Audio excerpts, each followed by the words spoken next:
యోహాను సువార్తలో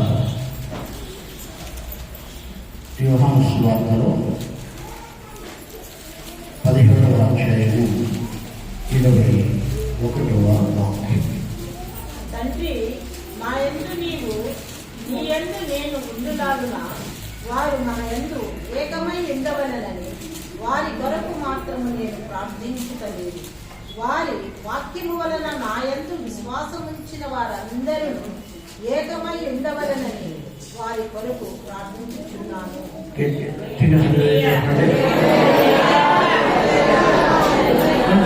కొంచెం గట్టిగా.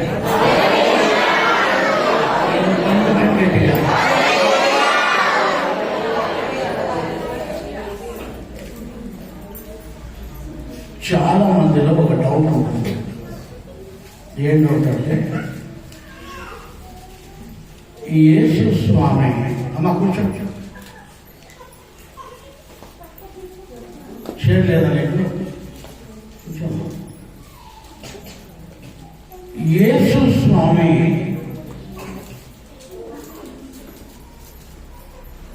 యూదులకు దేవుడు. చెప్పండి, యేసు స్వామి యూదులకు దేవుడు, లేకపోతే హీబ్రూస్కు దేవుడు, లేకపోతే ఇజ్రాయేలుకు దేవుడు అని చాలా మందిలో డౌట్. ఏమి డౌట్ అమ్మా? ఆయన ఇజ్రాయేలుకు మాత్రమే దేవుడు, ఆయన యెరూషలేములో ఉన్న యూదులకు మాత్రమే దేవుడు అని చాలా మందిలో ఒక అనుమానం ఉంది. ఏముందమ్మా? అనుమానం ఉంది. చెప్పండి. అనుమానం అంటే ఏదో చెప్పండి.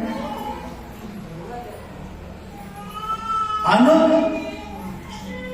ప్లస్ మానము, అను ప్లస్ మానము,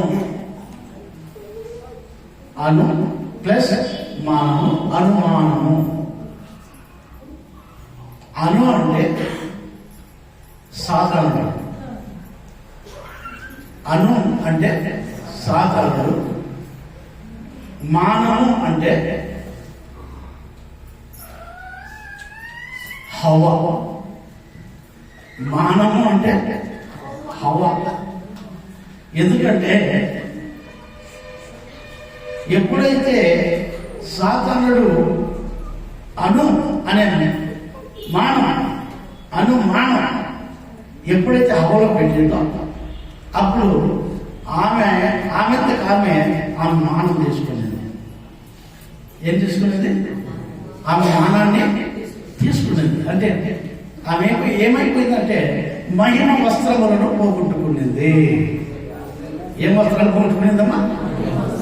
అను అనే మానవును పోగొట్టుకునేది. అదే రిపీట్ అవుతుంది ఇప్పటికి కూడా.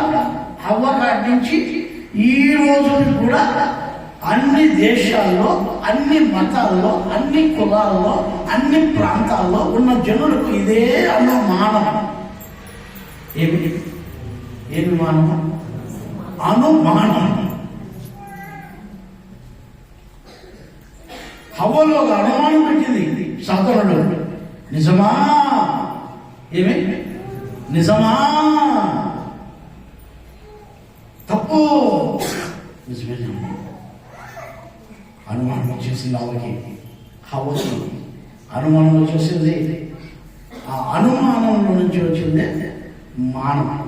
అను అనే దాంట్లో నుంచి వచ్చిందే మానం. ఈ మానం బాగుంటుంది. ఏం బాగుంటున్నారు వీళ్ళు? వస్త్రాలు బాగుంటున్నారు. అంటే మహిమ వస్త్రాలలో వాళ్ళు దిగంబరులై ఉండుట చూసి, వాక్యం మీకు తెలుసా?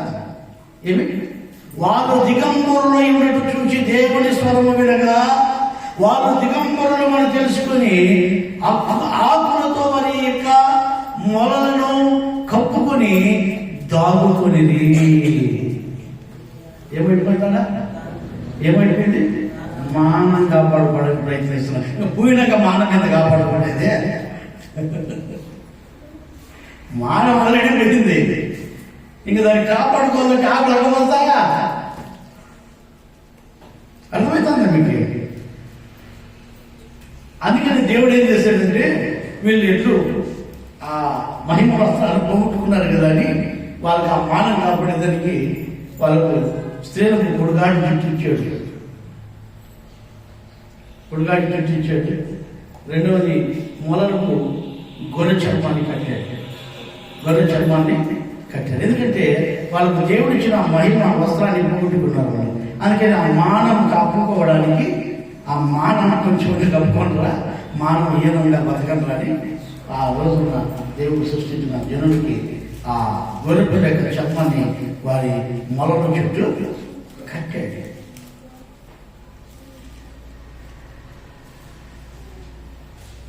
అనుమానము అనేది అక్కడ ఏముంటుంది? అనుమానం అంటే క్వశ్చన్ మార్క్ ఉంటున్నాడు. ఏం మార్క్? అనుమానం అంటే క్వశ్చన్ మార్క్ ఉంటుంది. ఈ అనుమానం అనేది చాలా డేంజర్. ఈ రోజుల్లో చాలా మందికి భార్య భర్తల పైన అనుమానం. ఏమనుమానమ్మా? భర్త ఇంటికి వచ్చినాడు అనుకో, నాకు ఎలిజిబెత్ చెప్పేది, సార్ మా ఇంటి చచ్చిపోతాను సార్ అని. ఏం చెప్పు మాట? ఏం లేదు సార్, కుక్క రాకూడదు సార్. ఎవడే వచ్చిపోయింది ఇప్పుడు అంటాడు.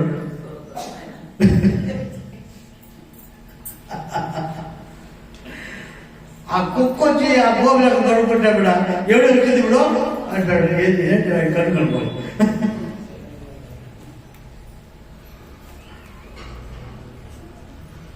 ఎట్లా ఎట్లా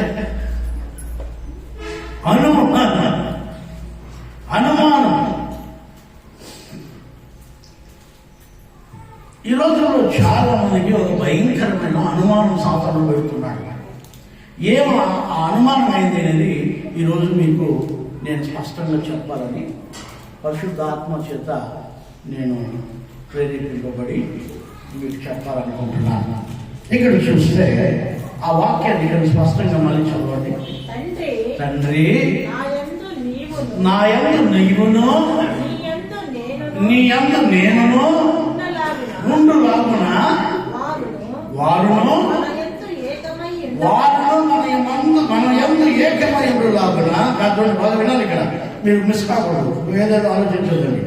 ఇక్కడ ఏమంటున్నాడంటే తండ్రి యేసు స్వామి, కుమారుడైన యేసు స్వామి తండ్రికి ప్రార్థన చేస్తున్నాడు. ఇక్కడ ముప్పై ఉన్నప్పుడు మనిషి కుమారుడుగా ఉన్నప్పుడు ఏమని ప్రార్థన చేస్తున్నాడు? తండ్రి నీవు నేను ఏకమై ఉండులాగా మీరు నాకు ఇచ్చిన ఈ మనుషుల కొరకు వారు కూడా ఏకమై ఉండులాగునా అంటున్నాడు. వారు కూడా ఏకమై ఉండులాగా అంటే ఎవరు? 12 మంది శిష్యులా? ఆలోచించాలి. ఆ 12 మంది శిష్యులా? లేకపోతే 12 గోత్రాల వల్ల? లేకపోతే ఇశ్రాయేలీలా? లేకపోతే అమెరికన్సా? ఎవరికి దేవుడు అడుగుతున్నాడు? తండ్రిని అడుగుతున్నాడు. కుమారుడైన యేసు స్వామి, తండ్రి నీవు నేను ఏకమై ఉండులాగనా వీరు కూడా మనతో ఏకమై ఉండులాగనా నేను మీకు ప్రార్థన చేయలేదు. కానీ ఎట్లా మీ బైబిల్ ఉందామంట?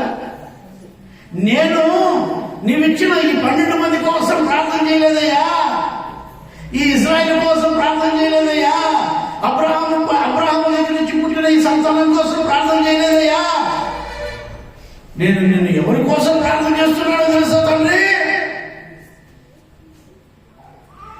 నీవు నేను ఏకమై ఉండినప్పుడు నేను చెప్పిన మాటలు వీళ్ళు నమ్మి నన్ను విశ్వసించారు కనుక వీరు మీరు లోకానికి చెప్పే మాటలు అందరూ విశ్వసించి వారును మనమును ఏకమై ఉండులాగా నీ కోసం నేను ప్రార్థన చేయించున్నాను.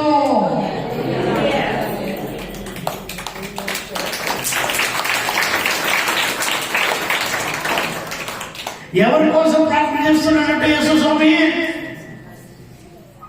మీకు అర్థం కాకపోతే అర్థమైపోతుంది. మీ అనుమానం ఈ రోజుతో పోవాలా? మీ అనుమానం ఈ రోజుతో పోవాలా? ఇక్కడ వాక్యం చెప్తుంది, దేవుడు చెప్తున్నాడు, అయ్యా నీవిచ్చిన వీరి కోసం నేను ప్రార్థన చేయలేదు కానీ వీరు ఎవరికైతే చెప్పి వీళ్ళు నేను చెప్తే వీళ్ళు ఎట్లా నమ్మి మన దగ్గరికి వచ్చారో వీళ్ళతో పాటు కూడా వీళ్ళు ఎవరెవరికైతే పోయి చెప్తారో, ఏ దేశానికి పోయి చెప్తారో, ఏ ప్రాంతానికి పోయి చెప్తారో, ఎంతమంది అయితే నమ్ముతారో వాళ్ళందరూ నీవు నేను ఏకమై ఉన్నట్లు వారు కూడా ఏకమై ఉండులాగా నీకు ప్రార్థన చేయించున్నాను అంటున్నాడు. Praise the Lord. హల్లెలూయా. ఎవరెవరు ఏకమై ఉండాలంట? యేసు స్వామి తండ్రి ఏకమై ఉన్నారు. ఇప్పుడు తండ్రి యేసు స్వామి ఈ భూమిపైకి కుమారుడిగా వచ్చినప్పుడు ఇలా ఆ లోకంలో కొత్త ఇశ్రాయేలు మాత్రమే 12 మంది నమ్మారు. ఎంతమంది నమ్మారు? 12 మంది నమ్మారు. ఒకసారి ఏదో 12 మంది నమ్మారు, మళ్ళా కొంతమంది నమ్మారు, మళ్ళా కొంతమంది నమ్మారు, ఏదో కొంతమంది నమ్మారు. అయితే తండ్రికి కుమారుడైన యేసు స్వామి ఏమని ప్రార్థన చేస్తున్నాడంటే, ప్రభువా వీళ్ళు మాత్రము నేను వీళ్ళ కోసం నేను ప్రార్థన చేయడం లేదు, వీళ్ళు నా మాట నమ్మి ఎక్కడైతే మనల్ని విశ్వసించారో వీళ్ళు వెళ్ళి ఏ దేశంలో ఏ జనాలకు చెప్తారో, ఏ ఊరికి వెళ్తారో, ఏ గ్రామానికి వెళ్తారో, ఏ పట్టణానికి వెళ్తారో, ఏ దేశానికి వెళ్తారో వీళ్ళు మాటలు నమ్మి ఎవరైతే మనల్ని విశ్వసిస్తారో వాళ్ళు కూడా నువ్వు నేను ఏకమై ఉండులాగా, వాళ్ళతో కూడా మనం ఏకమై ఉండులాగా నీకు ప్రార్థన చేయించున్నాను అంటున్నాడు. అర్థమైన కొంచెం గట్టిగా. ఇప్పుడు మన భారతదేశానికి ఎవరు మాట విని మనం యేసు స్వామిని నమ్ముకున్నాం? చెప్పండి. ఈ దేశానికి యేసు స్వామి అక్కడ 12 మంది శిష్యుల్లో ఒకడైన తోమ భారతదేశానికి వచ్చి యేసయ్య సువార్త ప్రకటించాడు. యేసయ్య సువార్త ప్రకటించి మన భారతదేశంలో అనేకులు నమ్ముకొని మన దాకా వచ్చింది అది. ఇప్పుడు మనం కూడా యేసుని నమ్ముకున్నాం ఆ మాటలు విని. ఇప్పుడు ఎవరెవరు భద్రంగా ఉంటాము? ఎవరెవరు ఐక్యంగా ఉంటాము? ఈ సీటీలో ఉన్న మనం కూడా తండ్రి కుమారుడు ఎలాగ ఏకమై ఉన్నాడో, ఆ 12 మంది శిష్యులు ఎలాగ ఏకమై ఉన్నారో, ఇశ్రాయేలీయులు ఎలాగ ఏకమై ఉన్నారో, అలాగే భారతదేశంలో ఉన్న ఈ సిటీ గ్రామంలో ఉన్న మనము కూడా దేవునితో, తండ్రితో, కుమారుడితో, పరిశుద్ధాత్మతో ఏకమై ఉన్నాము.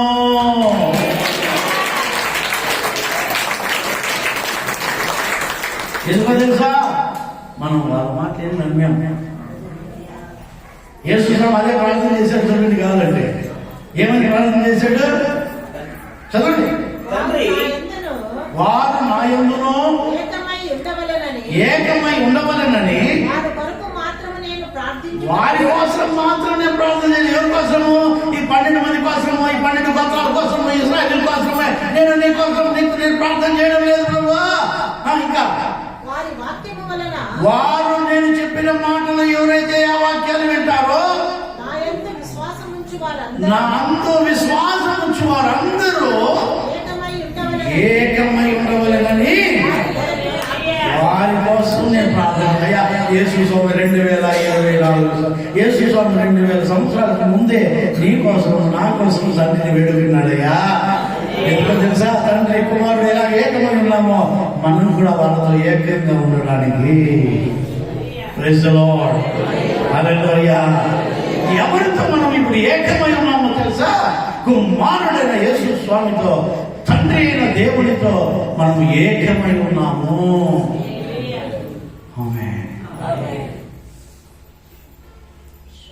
తోమ మన దేశానికి వచ్చి ఆ స్వార్థ ప్రకటిస్తే మన పితరులు విన్నారు, దాన్ని వాళ్ళు మనకు ప్రచురణ చేశారు, మనం విన్నాము, మన తరాలకు మనం ప్రచురణ చేస్తున్నాము.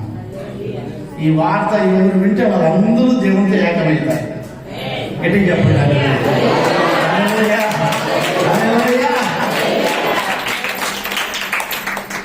మన కోసం, అందరి కోసము యేసయ్య రాకడ పర్యంతం, యేసయ్య మహిమతో వచ్చేంత వరకు, మధ్య ఆకాశంలోకి వచ్చేంత వరకు న్యాయ తీర్పు నిలబడేంత వరకు ఆయన మాటను ఎప్పుడైతే అంగీకరిస్తారో వాళ్ళందరూ ఏకమైతాము.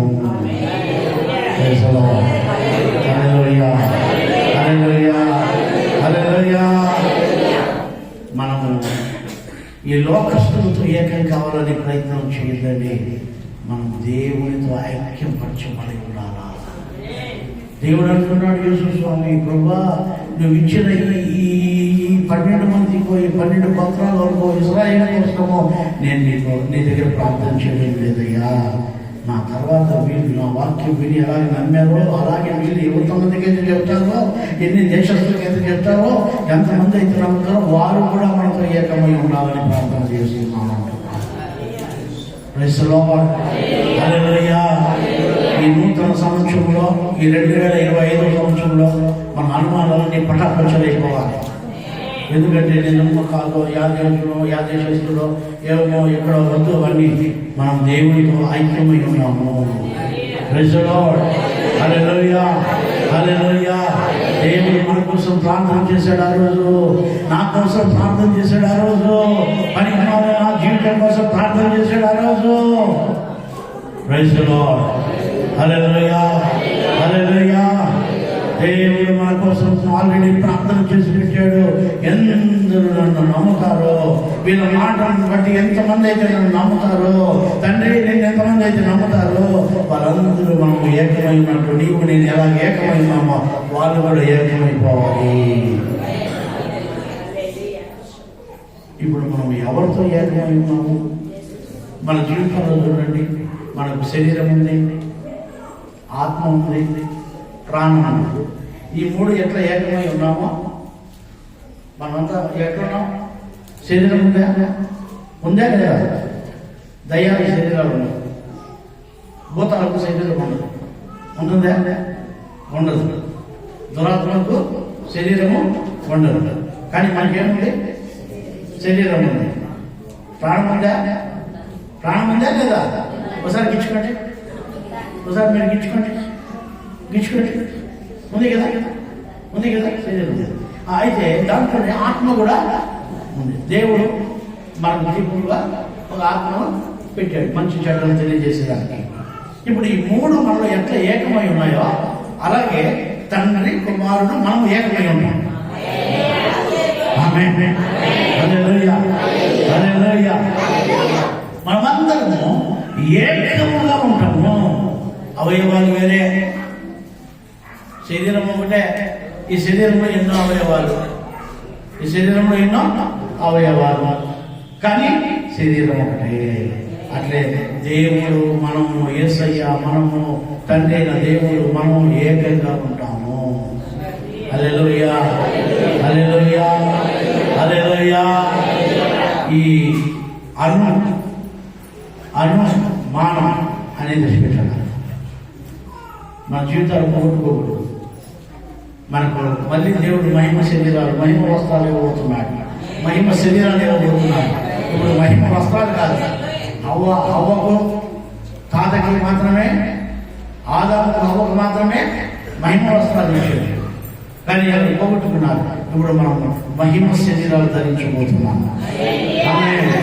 హల్లెలూయా, హల్లెలూయా. ఆల్రెడీ మహిమ వస్త్రాలు దేవుడు మనకి ఇచ్చాడు. ఈ మహిమ వస్త్రాల్లో మనం ఉన్నాం. వాళ్ళు పోగొట్టుకునే దేవుడు మనకి ఇచ్చాడు. ఈరోజు దేవుడు వాక్యం వింటున్న దేవునికి ప్రేమైన వాళ్ళరా, మన జీవితాల్లో కూడా మనం దేవునితో ఉన్నామని, దేవునితో మనం ఐక్యమై ఉన్నామని, దేవునిలో మిళితమై ఉన్నామని మనం తెలుసుకోవాలి. ఒకటి, ఈ లైట్లు మలుగుతున్నాయి కదా, ఈ లైట్లు మలుగుతున్నాయా? ఎట్లా మలుగుతున్నాయి? ఎట్లా మలుగుతున్నాయి? ఒకసారి ఆలోచించండి. ఒక వైర్ మాత్రమే మనకు కనిపిస్తుంది, ఒక లైట్ మాత్రమే కనిపిస్తుంది. కానీ దాంట్లో లోపల రాగి వైర్ ఉంటుంది. ఆ వైర్లో ఏం కలిపి ఉంటుంది? ప్లాస్టిక్ వైర్ కలిపి ఉంటుంది. దాని లోపల రాగి వైర్ ఉంటుంది. దాని లోపల కరెంట్ వస్తూ ఉంటుంది. కరెంట్ మనకు కనపడదు, కానీ ఇవి మాత్రమే కనిపిస్తాయి. దాంట్లో రాగి వైర్ కనపడదు, కానీ ఇవి మాత్రమే మనకు కనిపిస్తాయి. తండ్రి, పరిశుద్ధాత్మ దేవుడు, తండ్రి అయిన దేవుడు, కుమారుడైన దేవుడు ఈ లోకానికి కనిపించడు, కానీ మనమే కనిపిస్తుంటాము. అయితే మనలో వాళ్ళు మిళితమై ఉన్నారు. మనలో వాళ్ళు ఉన్నారు, మనము వాళ్ళలో ఉన్నాము, మనము వాళ్ళల్లో ఉన్నాము. ఇవి మర్చిపోద్దండి. ఇది ఎవరికో కాదు, ఇశ్రాయేలుకే కాదు, యూదులకే కాదు, 12 మంది శిష్యులు మాత్రమే కాదు. ఆ శిష్యుల ద్వారా వచ్చిన వాక్కులు దేవుడు మనతో కూడా మనల్ని కూడా ఆయనకి మిళితం చేశాడు. ఏకమయ్యాము. ఈరోజు దేవుడు వాక్యం వింటున్న దేవుడి ప్రియమైన వాళ్ళ మన జీవితంలో మనము దేవుడు ఏకమై ఉన్నామని, మనలో దేవుడు నివసిస్తున్నాడని మీరు ఎరుగరా అన్నాడు. దేవుని రాసిన పత్రిక 11. దేవుని ఆత్మ మీరు నివసించుచున్నాడని మీరు ఎరుగరా అడుగుతున్నాడా లేదా అంటే దానికి అర్థమైంది, మనలో ఆయన ఉన్నాడు, ఆయనలో మనం ఉన్నాం. అర్థమవుతుందా మీకు? అర్థమవుతుందా? మనం ఆయనలో ఉన్నాము, ఆయన మనలో, అంటే మనం మిక్స్ అయిపోయాం. ఏమైపోయామ్మా? కుమారుడు, దేవుడు, పరిశుద్ధాత్మ తండ్రి, మనము ఏకమైపోయాము. దేవుని స్తోత్రం. మన శరీరాన్ని చూస్తే రక్తం కనిపిస్తుంది కదా, ఎర్రగా కనిపిస్తుంది రక్తం. ఆ దేవుని స్తోత్రం. మన శరీరాన్ని మనం కోసుకోకూడదు, మన శరీరాన్ని మనము కోసుకోకూడదు. ఎందుకంటే మనం దేవునిలో మిళితమై ఉన్నాము, దేవునిలో మెల్ట్ అయ్యాము. దేవుడు ఏమైనామో మెల్ట్ అయిపోయాము. అందుకని దేవుడు అంటున్నాడు, నీవు నేను ఎలాగ ఏకమై ఉన్నామో మీరు నాకు ఇచ్చిన వీళ్ళు కూడా అందరూ ఏకమై ఉండేలాగా నేను ప్రార్థన చేస్తున్నాను. యేసుస్వామికి ప్రార్థన చేస్తున్నాను. అక్కడ వాక్యం చూస్తే పిలిపి రాసిన పత్రికలో ఒక మాట చదవడం. పిలుపు 1:27 పిలుపు 1:27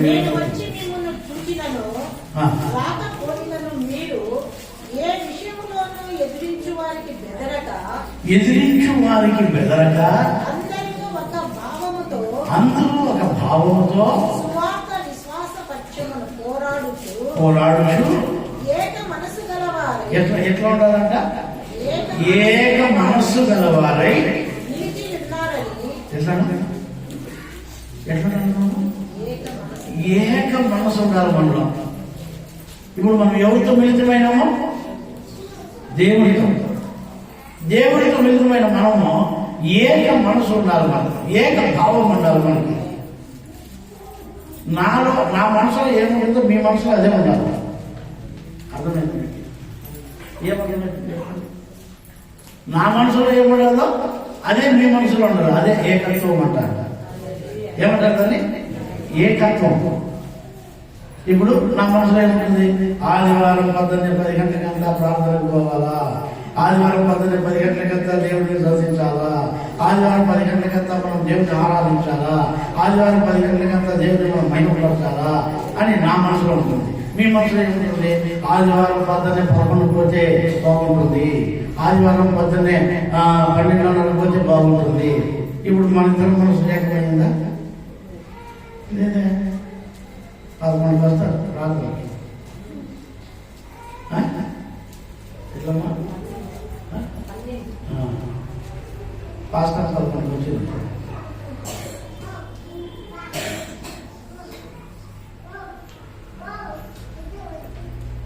ఇప్పుడు ఇంకోటి కూడా పాపం చేసేసింది. అందుకని పాపం జనాలు పెట్టారు కదా, అవన్నీ చేసి పెట్టి ఎవరిని సంచి అన్నీ వచ్చి పాపం లేదు.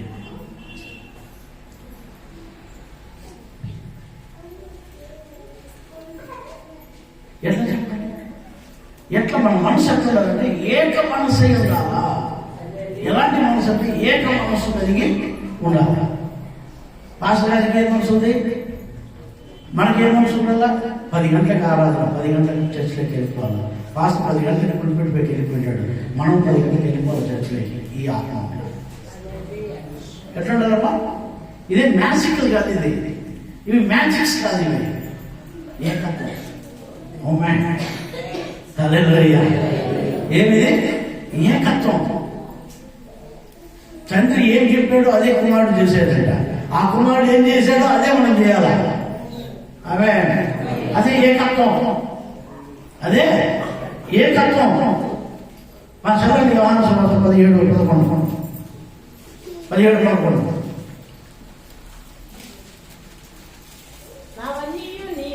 నావన్నీయు నీవి, నీవన్నీయు నావి, ఏం మాట్లాడాలి. నావన్నీయు నీవి, నీవన్నీయు నావి, వారి ద్వారా నేను మహిమపరచబడి ఉన్నాను. ఎట్లంటే నావన్నీ నీవే, నీవన్నీ నావి. అమ్మా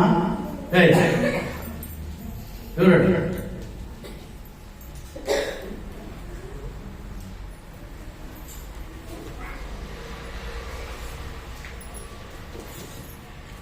నావన్నీ నీవి, నీవన్నీ నావి.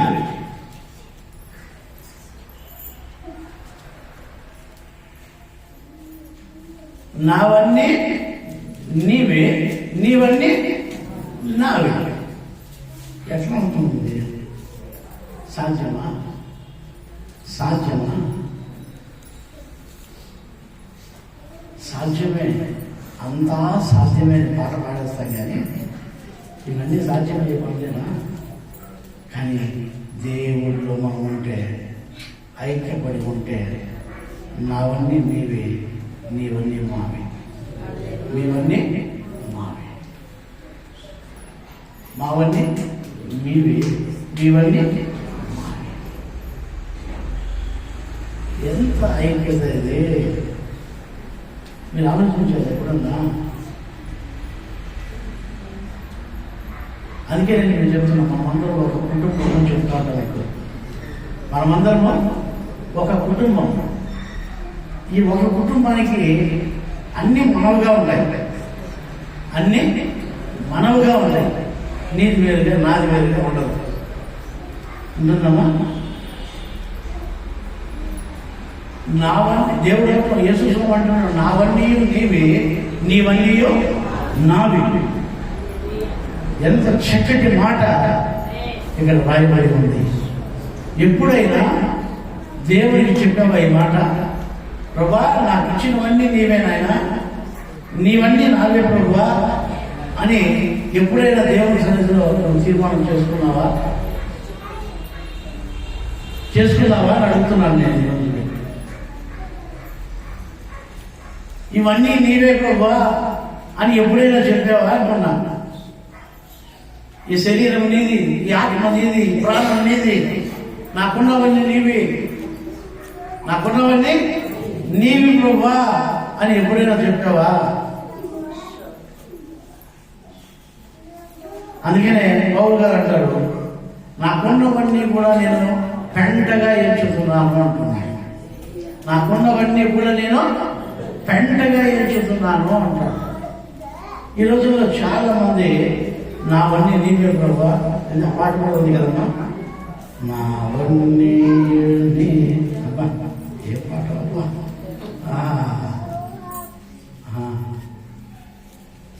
ఆలోచన తప్ప మళ్ళీ లేదు, అన్ని నీవే ప్రభువా.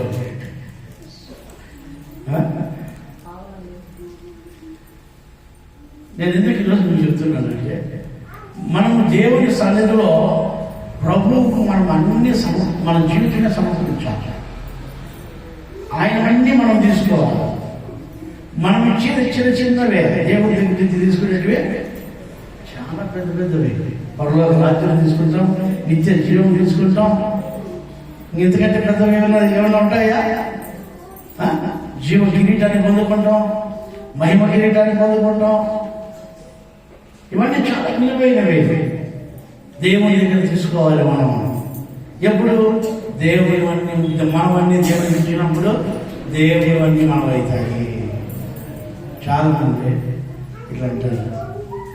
యేసు స్వామి ఒకసారి అన్నాడు, నాయన వీళ్ళకంతా భోజనాలు మీద పెట్టిందంటే, అయ్యో మంచాలు కాదు, వీళ్ళందరికీ భోజనాలు మనం పెట్టాడు, వీళ్ళకందరికీ భోజనాలు పెట్టండి అని యేసు స్వామి చెప్పాడు. ఆ ఇవ్వడం ప్రభావం చెప్తే వీళ్ళు యాటిని తెచ్చిపెట్టేది, యాటిని తెచ్చిపెట్టేది నన్ను చాలా మంది అడుగుతుంటారు, సార్ ఆదివారం పెడతారు మీరు, అయ్యో ఎందుకు సార్, అయ్యో గమ్ముడు సార్ అంటుంటారు. మరి నాయన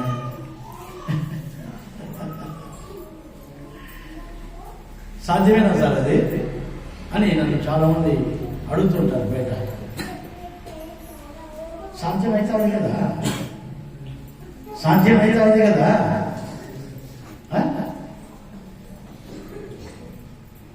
మీకు పెడితే నాకేం వస్తుంది అనుకుంటే నేను పెట్టేవాడు కాదు కదా. మీరు నా వాళ్ళు అనుకోవడం వల్ల నేను ఇవన్నీ చేయగలుగుతాను. మీరంతా నా వాళ్ళు అనుకోవడం వల్ల నేను ఇవన్నీ చేయగలుగుతున్నాను. నావి అనుకుంటే మీకు ఏమి చేయలేదు,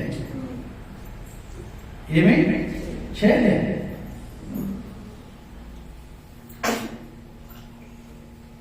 మన జీవితాల్లో దేవుని బట్టి మనమై ఉండాలి, మనమన్నీ దేవుడు అయి ఉండాలి.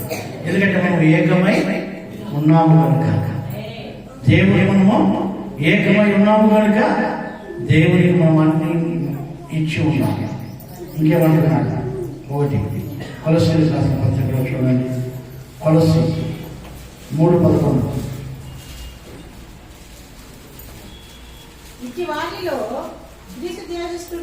ఇట్టి వారిలో అంటే దేవుడు నమ్ముకున్న వారిలో, ఇట్టి వారిలో గ్రీసు దేశస్తుడని యూదుడని భేదం లేదమ్మా. అమ్మా, యూదుడనే భేదం లేదు, గ్రీకు దేశస్తుడనే భేదం లేదు, ఇండియా వాడని భేదం లేదు, పాకిస్తాన్ వాడని భేదం లేదు. ఏ లండన్ అయినా, ఏ అమెరికా అయినా, ఏ యూకే అయినా, ఏదైనా అరబ్ అయినా, కోవిడ్ అయినా, ఏదైనా సరే హల్లెలూయా, ఏది భేదం లేదు. మేము ఇండియన్స్ కదా, మేము భారతీయులం కదా, మేము హిందువులం కదా, ఏ భేదం లేదు. అందరికీ ఇవన్నీ ఆమేన్, హల్లెలూయా, హల్లెలూయా. మనము ఇక్కడ ఏమంటున్నాడు చూడండి, ఇక్కడ ఏమంటున్నాడంటే గ్రీక్ దేశస్తులని యూదులని భేదం లేదు, కానీ సున్నతి పొందినవాడని సున్నతి పొందకపోయిన వాడని ఏం భేదం లేదు. సున్నతి అంటే ఏం తెలుసమ్మా? సున్నతి అంటే ఏదో తెలుసా?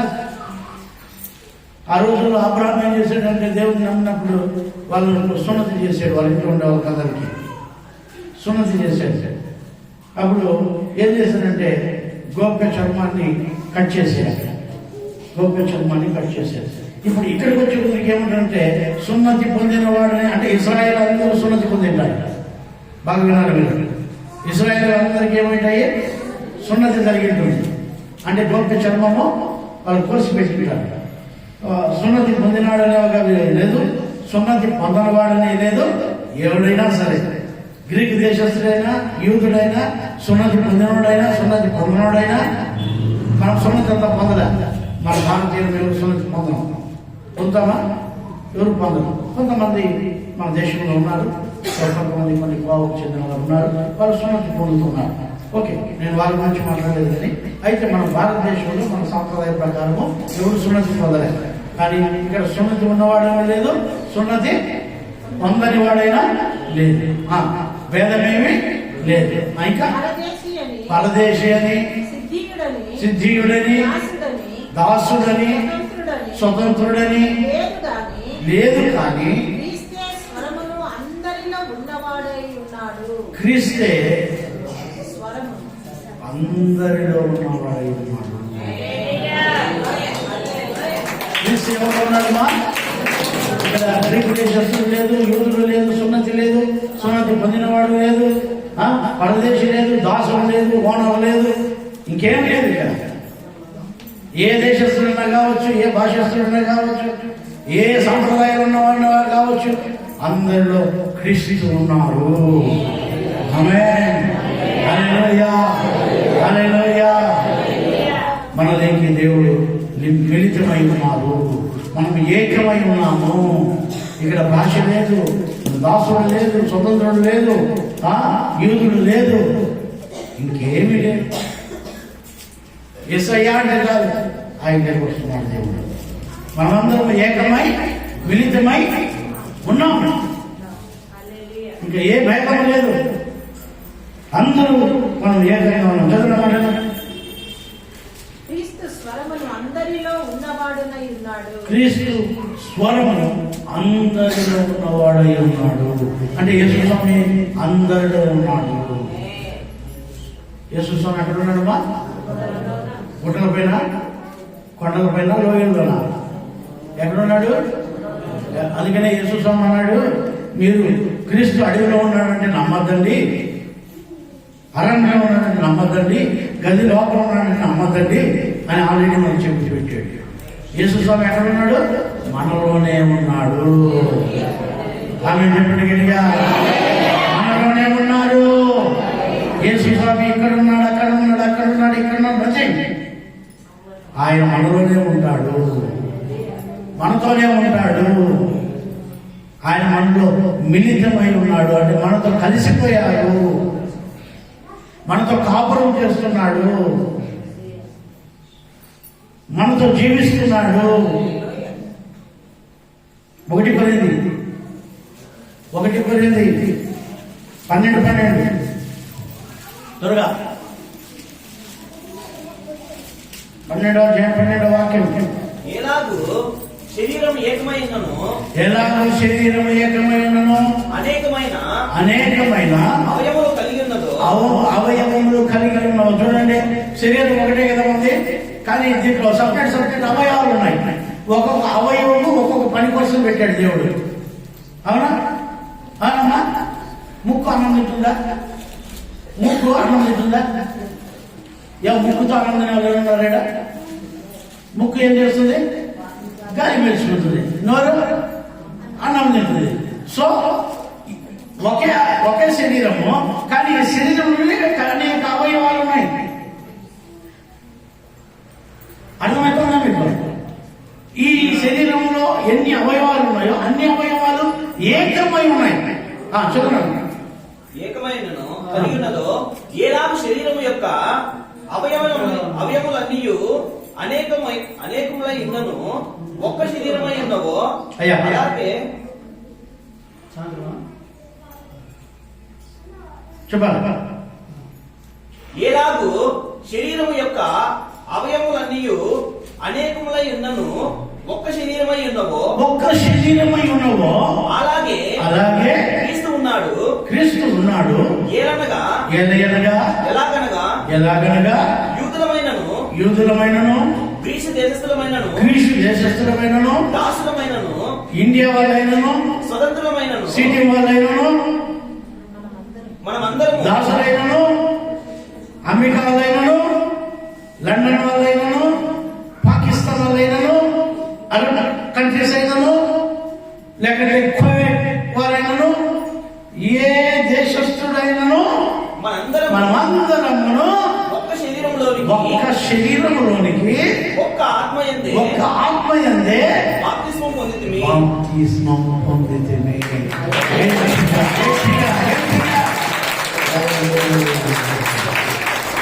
ఇప్పుడు మనమందరం ఒకే శరీరంలోకి బాప్తిస్మం పొందాం. అదే క్రీస్తు శరీరం. హల్లెలూయా, హల్లెలూయా, హల్లెలూయా. ఈరోజు దేవుడు వాక్యం వింటున్న దేవునికి ప్రేమైన వాళ్ళరా, నువ్వు బాప్తిస్మం పొందావా? ఈరోజు ఆయన రక్తమాంసాలు పొందడానికి సిద్ధంగా ఉన్నావా? ఆ ఒక్క శరీరమే. హల్లెలూయా. ఆ ఒక్క శరీరంలోకి మనం అమర్చబడిపోతున్నాము. ఇక్కడ దాసుడు లేదు, స్వతంత్రుడు లేడు, గ్రీకు దేశస్థుడు లేడు, యూదుడు లేడు, ఎవరు లేరు. అందరూ ఏక శరీరమై ఉన్నాము.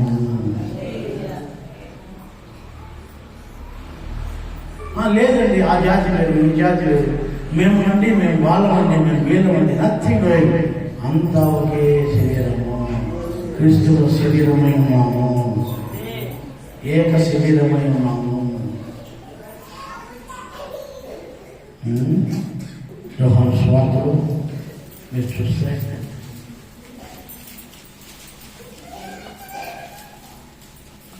17వ అధ్యాయం 22వ వాక్యం. మనము ఏకమై ఉన్నలాగున వారును ఏకమై ఉండవలెనని నీవు ఆ.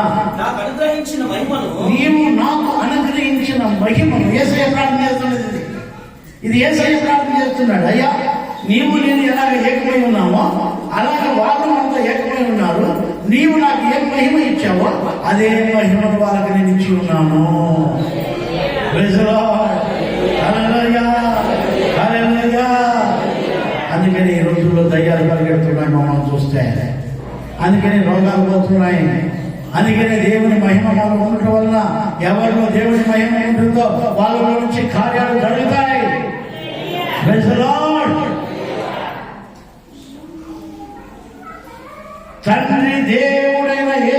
తండ్రి అయిన దేవుడు కుమారునికి ఏ మహిమనైతే ఇచ్చాడో అదే మహిమను మనకి ఇచ్చాడు. ఆమేన్. హల్లెలూయా. హల్లెలూయా. ఆ మహిమ ప్రభావమే ఈ రోజుల్లో అనేకమైన అద్భుతాలు చూస్తున్నాం మనం. అనేకమైన ఆశ్చర్య కార్యాలు చూస్తున్నాం మనం. మీకు తెలుసో తెలీదో, మా ఇంటి ముందర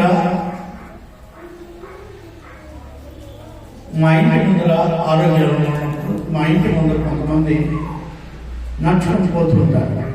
కరెక్ట్గా మా ఇంటి ముందరకు వచ్చి తప్పిమని పడుతున్నారు. అంటే తప్పని పడ్డమే. మాకు రోడ్డు ముందర జనరల్ స్టోర్ ఉండేది. ఆ జనరల్ స్టోర్కి వస్తారు కొంతమంది తెలియకుండా. వచ్చినట్టు తప్పిమని పడ్డారు.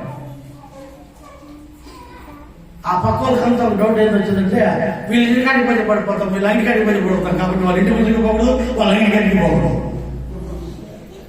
కొంతమంది మా ఇంటికి కాదు, మా షాప్ రాదు. కొంతమంది ఎందుకు తెలుసా, అక్కడికి వస్తే పడతారు. ఏందని కారణం తెలుసా? మహిమ. Praise the Lord. Hallelujah. Hallelujah. ఇంటి ముందర నడిస్తే పడతా ఉన్నారు, మా షాప్ ముందుకు వస్తే పడతా ఉన్నారు. అందుకని షాప్ దగ్గరికే రారు. మా షాప్ వ్యాపారం పోయింది. మహిమ ఏముంది? మహిమ. పెద్ద పెద్ద దయ్యాలు పట్టిన వాళ్ళు, కొరడాకలు పట్టిన వాళ్ళు ఉన్నారు. ఇక్కడ సోలాలతో కడుపులో పొడిచిన వాళ్ళు ఉన్నారు. ఇక్కడ మన సంఘంలో ఆ దయ్యాలు పోలే, ఆ మాంత్రికులు పుట్టిన వాళ్ళు ఉన్నారు. ఈయన మేము వస్తే ముట్టుకోవాల్సిన పడింది. వాళ్ళు అతను పోతాం చేస్తే ఏ కారణం? మహిమ. ఏముంది? మహిమ. ఈ సంఘంలో దయ్యాలు చాలా మంది ఉన్నారు. అందరికీ విడుదల దేవుడు ఇచ్చాడు.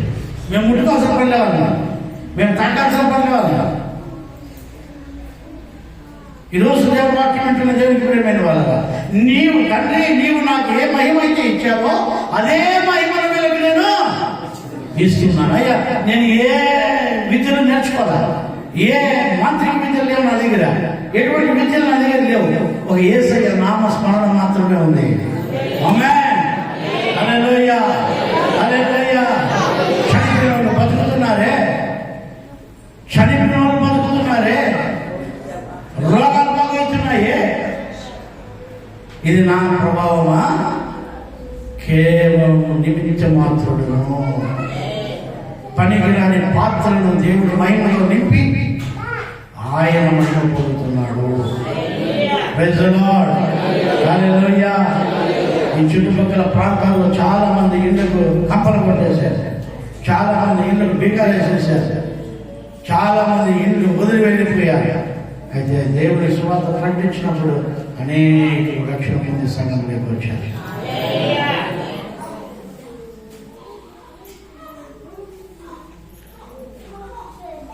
నీ మహిమను నాకు ఇచ్చావు, నువ్వు నాకు ఏ మహిమనైతే ఇచ్చావో అదే మహిమను నేను వీళ్ళకు ఇచ్చి తినే.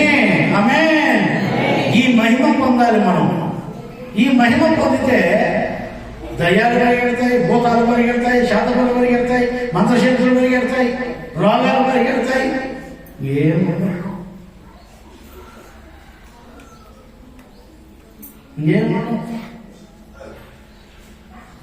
మహిమను పొందుకోవాలి. చదువునా? మనము ఏకమై ఉన్నలాగున మనము ఏకమై ఉండలాగన వారును ఏకమై ఉండవలనని వారును ఏకమై ఉండవలనని నీవు నాకు అనుగ్రహించిన మహిమను నీవు నాకు అనుగ్రహించిన ఈ మహిమను నేను వారికి ఇచ్చితిని. నేను వారికి ఇచ్చి తిని వారి యందు నేనును వారి యందు నేనును నా యందు నీవును నా యందు నీవును ఉండట వలన ఉండటం వలన వారు సంపూర్ణులుగా చేయబడి వారు సంపూర్ణంగా చేయబడి ఏకముగా ఉన్నందున ఏకముగా ఉన్నందున నీవు నన్ను పంపితవనియు నీవు నన్ను పంపించవనియు నీవు నన్ను ప్రేమించినట్టే నీవు నన్ను ప్రేమించినట్లే వారిని కూడా ప్రేమించుతవనియు వారిని కూడా ప్రేమించితవనియు. అబ్బా, లోకము తెలుసు. యేసయ్యను ఎలాగ తండ్రి ప్రేమించాడో అలాగే మనల్ని కూడా ప్రేమించాడు. యేసయ్యను ఎలాగ ప్రేమించాడో తండ్రి నన్ను అలాగే ప్రేమించాడు. తండ్రి నన్ను ఎలాగ ప్రేమించాడో యేసయ్యను ఎలాగ ప్రేమించాడో అలాగే యేసయ్య తండ్రి నిన్ను ప్రేమిస్తున్నాడు. God loves you.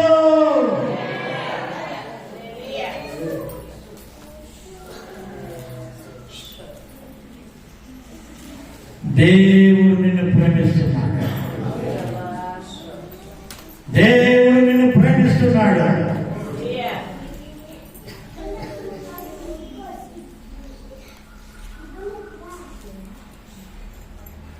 యేసు స్వామి అంటున్నాడు, నీవు నన్ను ఎలాగ ప్రేమించావు వీరిని కూడా అలాగే ప్రేమించావు.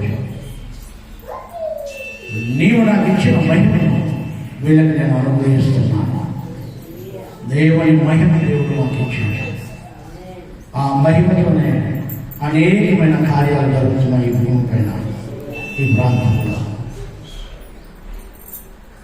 ఈరోజు దేవుని వాక్యం పెట్టిన దేవునికి ప్రేమ వల్ల మీ జీవితాల్లో మీరు సరిచేసుకోవాలి. ఇది ఎవరికో దేశానికి సంబంధించింది కాదు, ఇది గ్రీకు దేశస్తులకే కాదు, యూదులని లేదు, ఏది లేదు, అది అందరికీ సంబంధించింది. ఇక్కడ వాక్యం చెప్తుంది,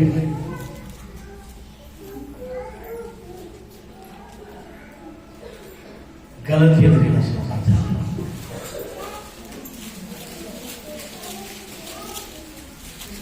గలతీ 3వ అధ్యాయం 28వ వాక్యం.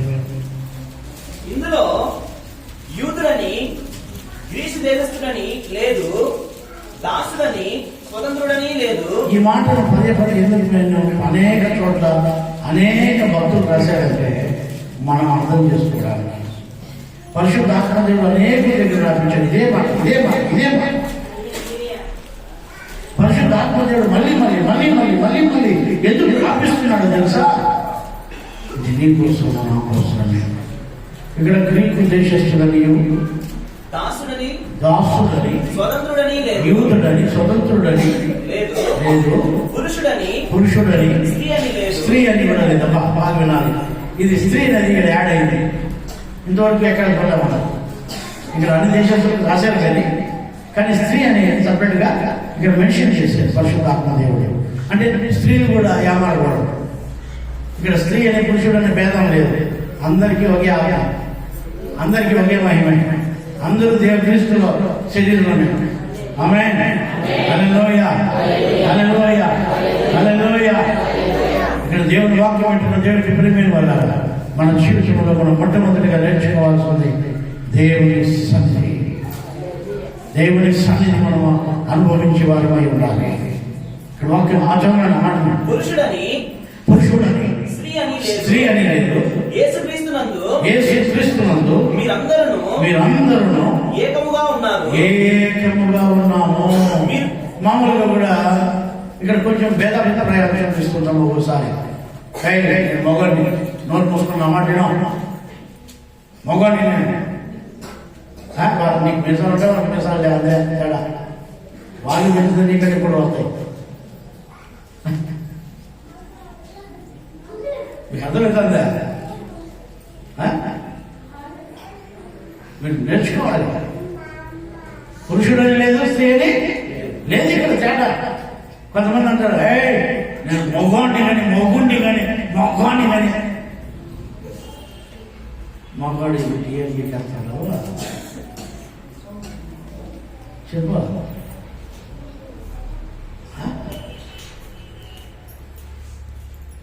ఈరోజు ఆడవాళ్ళు సంపాదించేస్తే మొగలు తినకుండా బతుకొచ్చేసింది. మొగలు ఆడవాళ్ళు సంపాదించేస్తే మొగలు తినకుండా వచ్చింది రోజుల్లో చాలా మంది. ఇంతకుముందు ఏం చేసేవారంటే ఆడగారు ఇంట్లో నుంచి బయట పంపించేవారు కాదు. మొగుడు సంపాదించేస్తే శుభ్రంగా తిని ఉంటాం. ఇప్పుడు ఆడవాళ్ళు అంటే పక్క పక్క పక్క పక్క పక్క పక్క ఏమన్నా మాట్లాడుతున్నావు, ఏమన్నా పనిసా సంసారం చూడాలా, సంపాదన చూడాలా, బిడ్డలు చూడాలా, వీటి సాక. నేను మగవాళ్ళ ఎందుకు ఆ విషయం మాట్లాడుతున్నానంటే కొంచెం రోషంగా బతకండి, కొంచెం రోషంగా బతకండి మనుషులు. ఏదో ఒంటి ముక్కలు బాగుంటుంది, ఉన్న 10 రూపాయలతో సంవత్సరం బతికేది నేర్చుకోండి. సాధ్యమైనంత స్త్రీలకు కొంచెం ఇంటిలోనే వాళ్ళని పెట్టి అంటే ఈ రోజుల్లో చాలామంది ఎందుకంటే మగవాళ్ళ కంటే ఆడవాళ్ళే బాగా చదువుకుంటున్నారు, మగవాళ్ళ కంటే ఆడవాళ్ళే బాగా చదువుకుంటున్నారు.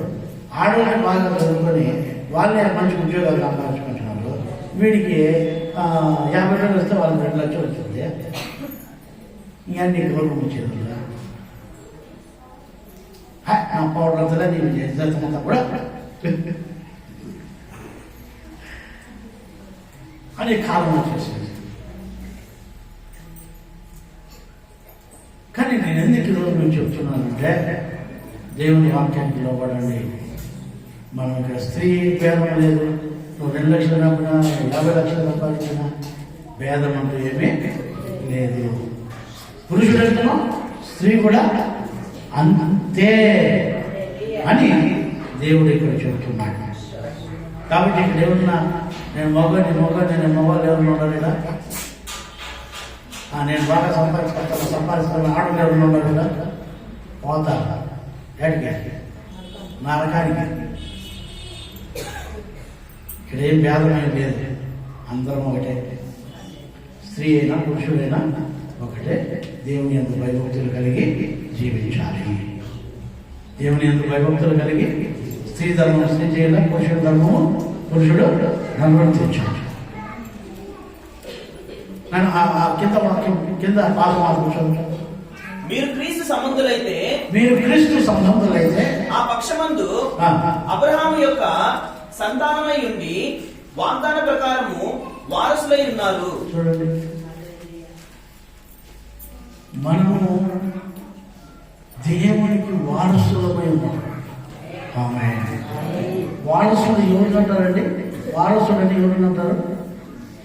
కడుపులో పుట్టిన మగబిడ్డను వారసుడు అంటారు. కడుపులో పుట్టిన మగబిడ్డను వారసుడు. కానీ ఇక్కడ బైబిల్ అట్లా చెప్పకుండా అబ్రహాము సంతానమైన మీరు స్త్రీ పురుషుడనే భేదం లేకుండా మనము పరలోక రాజ్యానికి వారసులం అయిపోయాము. హల్లెలూయా, హల్లెలూయా. మనం దేవుని రాజ్యానికి వారసులము. మనం దేవుని రాజ్యానికి వారసులమై ఉన్నాము. ఇప్పుడు దేవుడు మనకు ఏకమై ఉన్నాడు.